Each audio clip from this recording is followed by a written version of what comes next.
we're back. I'm Christine, and I have a few tips for you about, some best practices surrounding your SBIR, STTR application.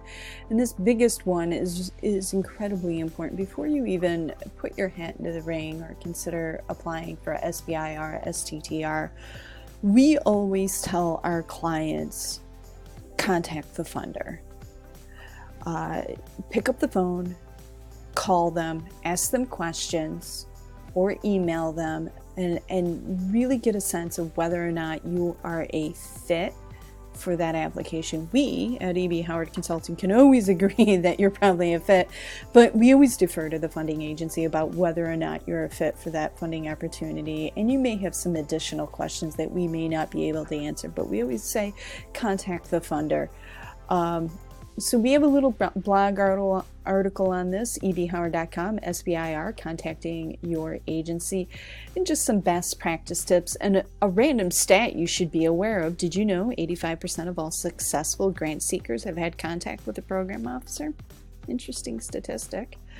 But that's all well and good if you don't even know where to find this information at. And I have a cute little trick for you that I think you might find useful.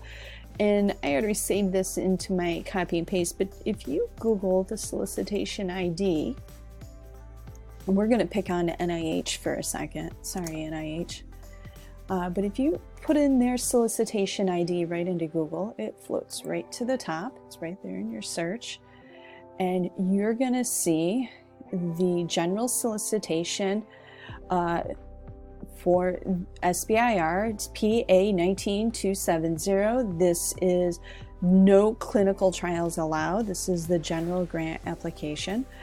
And they have some key related notices that you need to be aware of regarding SBIR that you should pay attention to. But if you scroll all the way down past the key dates that you need to be aware of, deadlines, scrolling all the way down past the table of contents, and it's long. Solicitations are quite long. Towards the very, very, very bottom, there we go, almost went right past it. Application submission contacts, right here, agency contacts. If you have questions with ERA Commons, you can get a hold of them. There's a hotline, it's toll-free. General grant information, preferred contact, grants.gov. SBA information, they have a link where you can send them feedback. If you have scientific or research questions related to the proposal, you can get a hold of the NIH SBIR program office. There's their phone number, they have a fax, and they have an email address.